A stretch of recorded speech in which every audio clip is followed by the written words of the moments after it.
Shule bazalwane. Madunyiswe Jesu Kristu.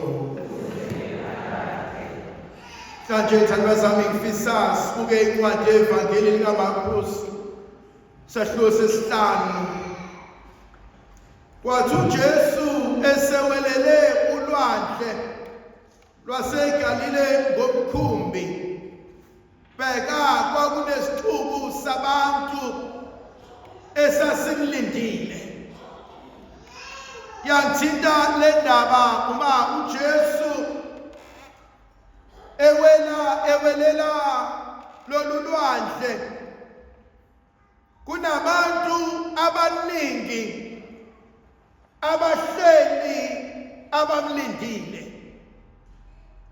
Esingakwazi ukuthi labantu bafike nini, esingakwazi ukuthi uJesu kuzomthatha isikhathi esingakanani ukuba afinyelele kubona, esingakwazi ukuthi kungani bengekho emzini yabo behleli belinda uJesu, bese kuvuka kumina inkonzo yabantu abathi ngicela ukulinda uma engekho, ngicela ungabuyele emuva uma engekho, ngicela ukuhlala aze abuye. Yavuka kumina lenkonzo ukuthi labantu balinde benethemba, labantu balinde umuntu abangazi uzofika nini. Uthi uJesu mehla emkhunjini ebese kugijima insizwe yodwa ogama layo liuJairus, liyoyilahla ey'nyaweni zakhe, lithi Nkosi, umntanami useyafa. Ihlala kumina lenkonzo yokuba umzali ububuhlungu empilweni yomntanakho, ufisa ukumthatha kodwa wazi. Yavuka kumina lenkonzo njengomzali ubona inkinga empilweni yengane yakho, uthi wena uyasiza, uthi wena uyanceda, niphenduka isitha nomntanakho.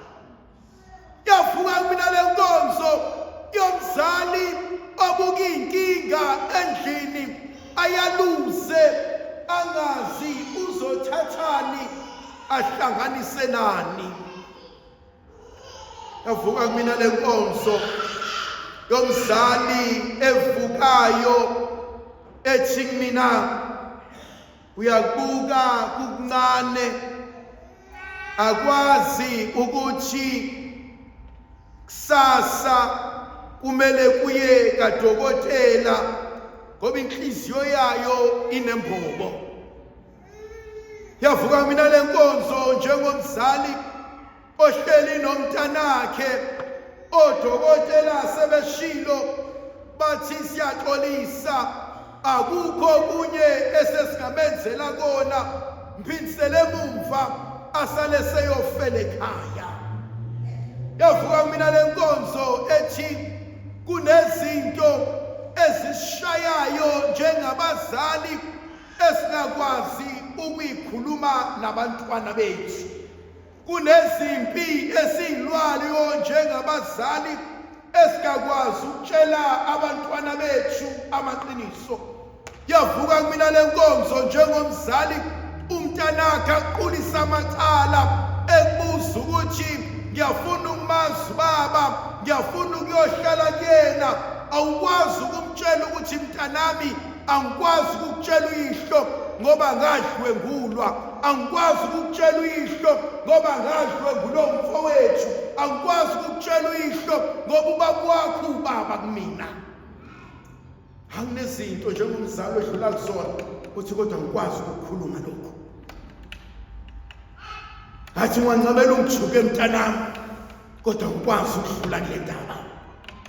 Wena Nkonzo ngiyibona ivuka uJairus, enye inkonzo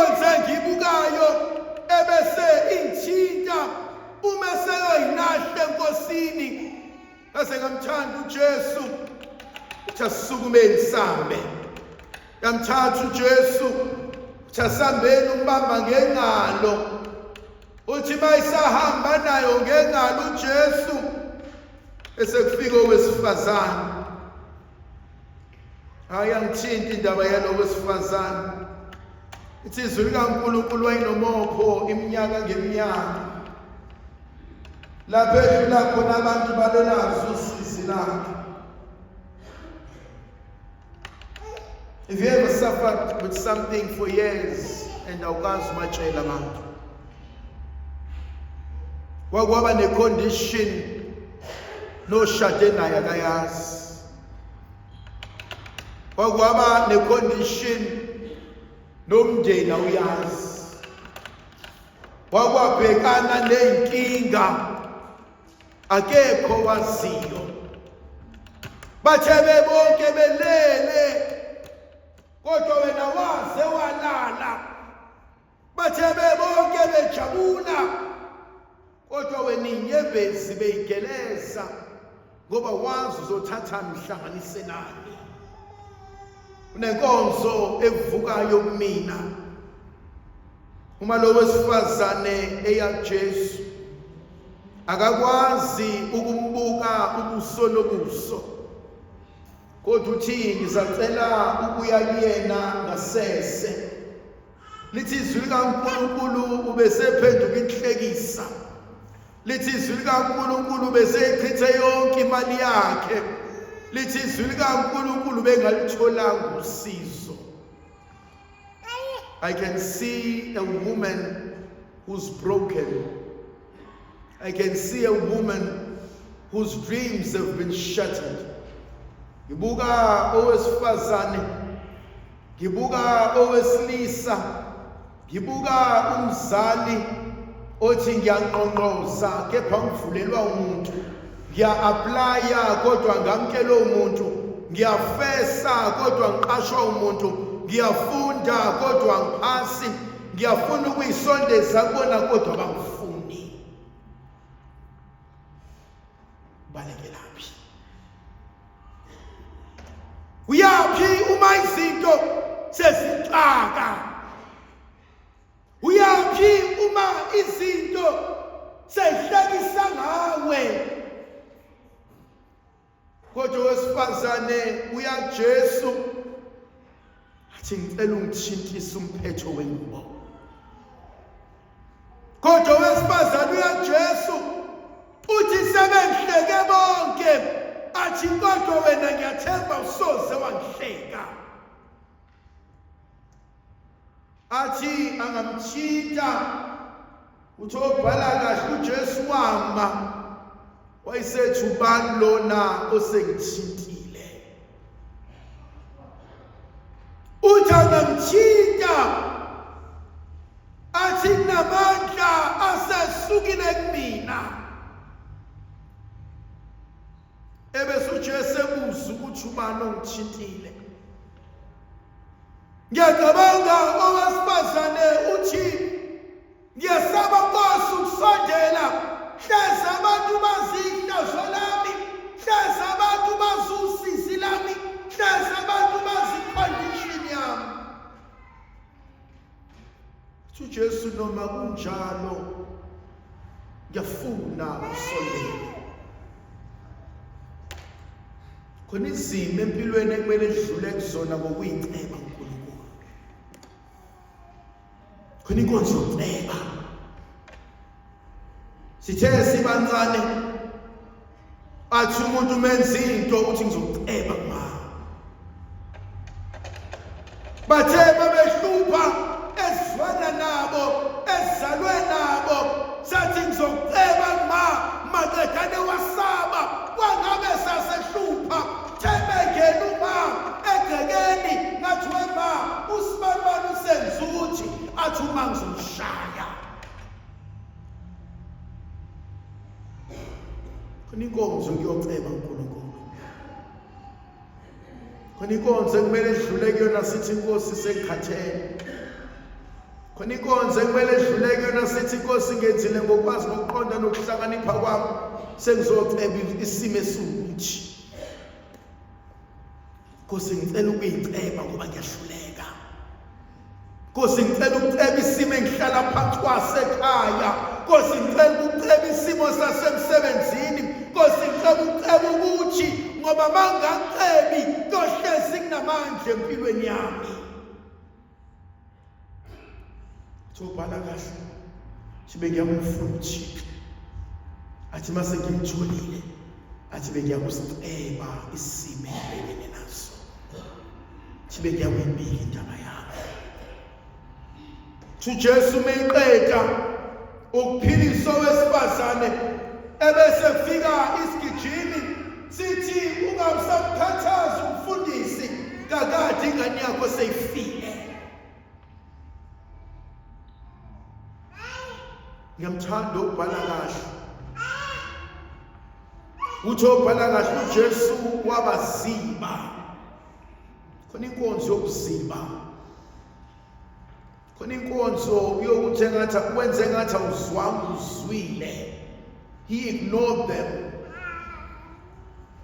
khona abanye abantu just before they make it in life they have to go through a terrible fight khona abanye abantu before they are blessed they have to go through a terrible hurdle khona abanye abantu before uNkulunkulu abaqaqela izinto kumele kube khona isimo abadluliswa kusona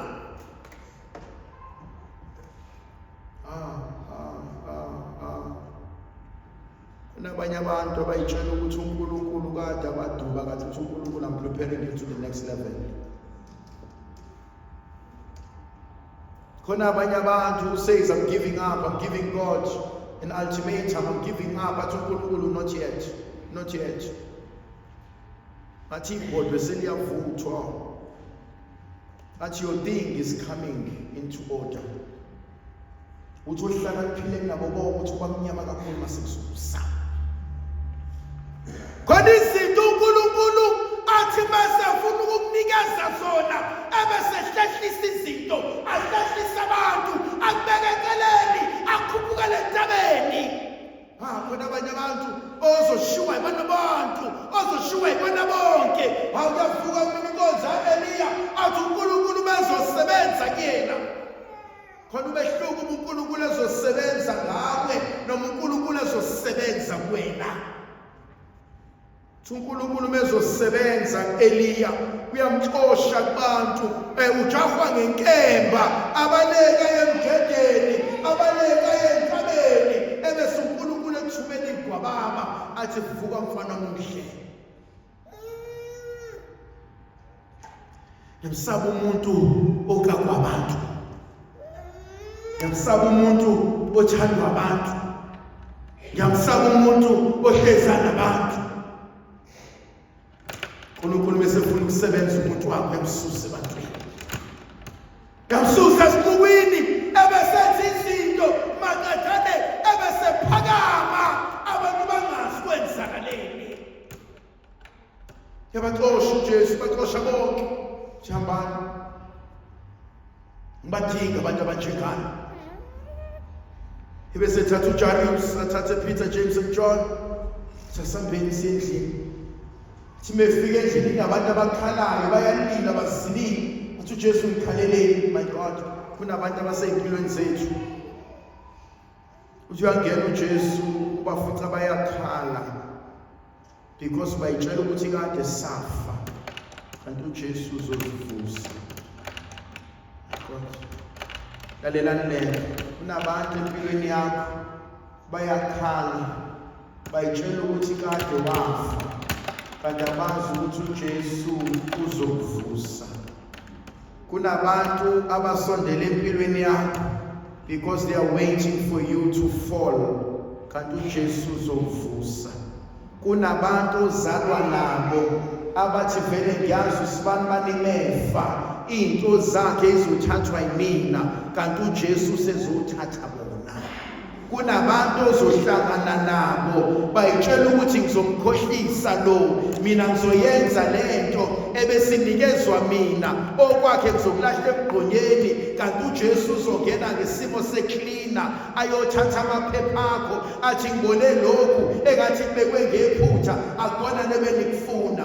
Kunabantu uNkulunkulu athi kubo bonke abakule panel lo msebenzi awubizelwanga bona uhlangane naye ngephutha umbingelele uthi uqeda ukukhuluma naye in less than 2 minutes athi sengenze wonke ama-interviews yethi decision angayenzi kodwa lo angakayenzi interview kodwa kunento kuyena efanele uyokwenza lo msebenzi.